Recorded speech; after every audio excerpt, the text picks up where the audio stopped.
여러분, 드디어 테슬라의 옵티머스가 뛰기 시작했습니다. 이게 그냥 뭐 좀 더 빨라졌네? 이런 수준의 얘기가 아니에요. 로봇 공학계에서는 정말 엄청난 사건이거든요. 그래서 오늘 이 옵티머스가 보여준 최신 기술부터 진짜 이걸 수백만 대씩 찍어내겠다는 대량 생산 계획까지 그 속사정을 한번 제대로 파헤쳐 보겠습니다. 바로 시작하죠.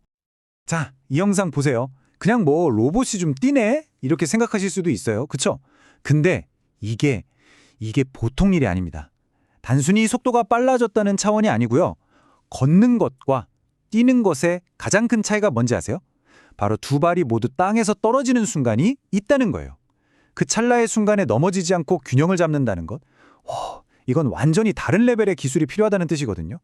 훨씬 정교한 제어 알고리즘이 이제 완성 단계에 들어섰다는 아주 강력한 증거인 셈이죠. 네, 그래서 첫 번째로 살펴볼 건 바로 이 걷기에서 뛰기로의 전환입니다. 이 동적 주행이라는 게 대체 뭐길래 이렇게 대단하다고 하는 건지 그 의미부터 간단히 짚고 넘어갈게요.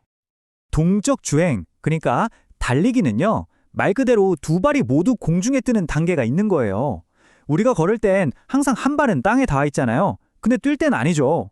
바로 그 공중에 붕 뜬 짧은 순간, 그 순간에 로봇은 자기 무게중심이 어디로 쏠릴지, 앞으로 나아가려는 힘은 어떻게 될지, 또 땅에 발을 디딜 때 충격은 어떨지 이 모든 걸 미리 계산하고 실시간으로 몸을 제어해야 하는 겁니다. 정말 어렵겠죠? 이게 바로 지금까지 이족 보행 로봇들이 넘기 힘들어했던 가장 큰 벽 중 하나였어요. 자, 그럼 도대체 테슬라는 이 어려운 걸 어떻게 해냈을까요? 옵티머스가 이렇게 안정적으로 뛸 수 있게 된 그 비결, 핵심 기술들을 지금부터 하나씩 뜯어보겠습니다. 네, 옵티머스의 달리기를 가능하게 한 기술 딱 4가지로 요약할 수 있습니다. 첫째는 역동적인 허리 제어, 둘째는 아주 유연한 발바닥 구조, 그리고 마지막은 강화된 순간 토크 컨트롤. 자, 하나씩 볼까요? 첫 번째 비결은 바로 허리에 있습니다. 보통 다른 로봇들 보면요, 상체를 뻣뻣하게 세우고 어떻게든 고정시키려고 애쓰거든요. 근데 옵티머스는 완전 달라요. 우리 사람이 뛸 때처럼 허리를 아주 역동적으로 씁니다. 이게 마치 체조 선수가 코어 힘으로 몸의 균형을 딱 잡는 것과 같아요. 허리 움직임으로 상체는 안정적으로 유지하면서 동시에 그 힘을 앞으로 치고 나가는 추진력으로 바꾸는 거죠. 이게 다른 로봇들과는 격이 다른 아주 결정적인 차이점입니다. 두 번째는 발바닥입니다. 이것도 정말 놀라워요. 대부분의 로봇들 발바닥은 그냥 딱딱한 판자, 말 그대로 평발이거든요. 근데 옵티머스는 사람 발처럼 아치도 있고 또 되게 유연하게 움직여요. 덕분에 뛸 때 땅에서 오는 충격을 싹 흡수해주고 또 땅을 박차고 나갈 때 힘을 훨씬 더 정교하게 쓸 수 있게 되는 거죠. 약간 울퉁불퉁한 길에서도 안정적으로 뛸 수 있는 비밀이 바로 이 발에 숨어 있었던 겁니다. 그리고 마지막 퍼즐 조각은 바로 순간적인 힘의 제어 능력입니다. 우리가 걷다가 갑자기 뛰려고 하면 순간적으로 다리에 힘을 빡 줘야 하잖아요. 로봇도 똑같습니다. 걷기에서 뛰기로 넘어가는 그 찰나의 순간에 아주 폭발적인 힘, 전문 용어로는 토크가 필요해요. 이걸 자동차에 비유하면 정지 상태에서 아주 부드럽게 그러면서도 빠르게 슉 치고 나가는 것과 같아요. 엑셀을 정말 정교하게 밟아야 하죠. 옵티머스가 바로 그런 정밀 제어 능력을 갖춘 겁니다. 그래서 움직임이 그렇게 부드러우면서도 파워풀했던 거죠. 자, 이렇게 기술적인 부분들을 보니까 궁금증이 하나 생기지 않으세요? 왜 옵티머스는 막 미친 듯이 빨리 달리는 것보다 사람처럼 자연스럽게 달리는데 이렇게까지 공을 들였을까요?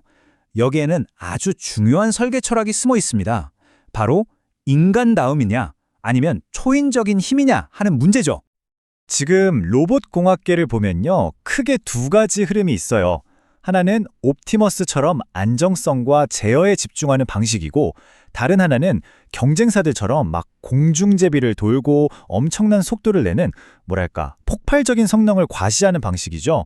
가는 길이 완전히 다른 겁니다. 이 비유가 진짜 기가 막힙니다. 옵티머스는 마치 조심조심 뛰는 어르신 같아요. 안정성이 최우선인 거죠? 왜 그럴까요? 결국 이 로봇은 공장이나 우리 생활 공간에 들어와서 사람과 함께 일해야 하니까요. 안전이 제일 중요하잖아요. 반면에 다른 로봇들은 있는 힘껏 전력 질주하는 젊은이에 가깝습니다. 우리가 이 정도까지 할 수 있다 하고 물리적인 한계를 보여주는 데 더 집중하는 거죠. 애초에 목표가 다른 셈입니다. 그리고 바로 이 지점이 핵심입니다. 사실 옵티머스 프로젝트의 진짜 승부처는 다리가 아니에요. 바로 손입니다. 얼마나 정교하고 섬세하게 움직일 수 있느냐. 예를 들어서 날계란을 깨뜨리지 않고 살며시 집어 올린다거나 여러 가지 복잡한 도구들을 자유자재로 다루는 능력. 이런 것들이 실제로 산업 현장에서 이 로봇이 쓸모가 있을지 없을지를 결정하는 가장 중요한 기준이 될 겁니다. 자, 그럼 이제 기술적인 이야기에서 벗어나서 좀 더 현실적인 이야기로 넘어가 보죠. 테슬라는 이 엄청난 로봇을 과연 어떻게 그리고 얼마나 만들어낼 계획일까요? 대량 생산을 향한 구체적인 로드맵을 살펴보겠습니다. 최근에 일론 머스크가 직접 밝힌 공식 로드맵인데 정말 어마어마합니다. 한번 보세요. 당 2025년 여름부터 초기 생산에 들어가고요.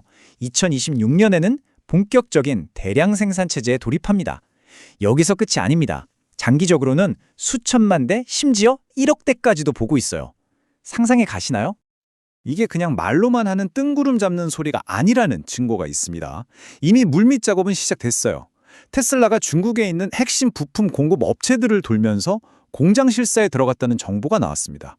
창저우 헬리나 밍보 투오프 같은 구체적인 회사의 이름까지 거론됐어요. 이건 그냥 간보는 수준이 아니라는 거죠. 이런 공급망 감사가 뭘 의미하냐면요. 우리가 보통 자동차 업계에서 말하는 SOP, 즉 생산 시작을 위한 공식적인 첫 단추를 꿰었다는 뜻입니다.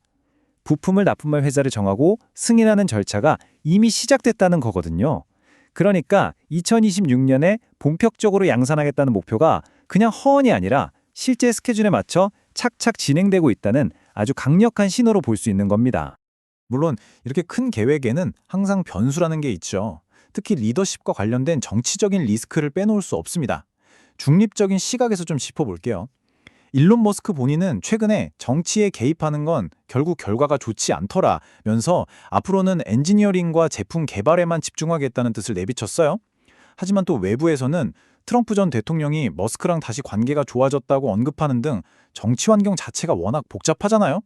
이런 외부 요인들은 특히 중국과의 공급망 문제라든지 글로벌 생산 계획에 있어서는 언제 터질지 모르는 예측하기 힘든 변수로 남아있는 게 사실입니다.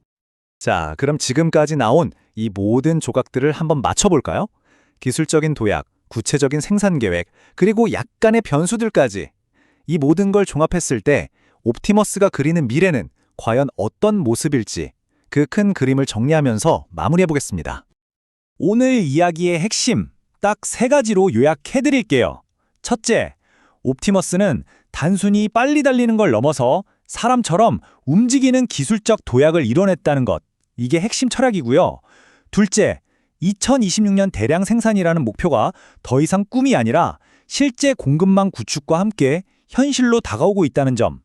그리고 마지막 셋째, 이 모든 것의 최종 목표는 바로 노동의 패러다임을 완전히 바꿔서 인류의 잠재력을 폭발시키는 데 있다는 거대한 비전입니다. 계획은 이미 시작됐고 바퀴는 굴러가기 시작했습니다. 과거 테슬라가 자동차로 이동의 혁명을 일으켰다면 이제 옵티머스로 노동의 혁명을 일으키려 하고 있죠.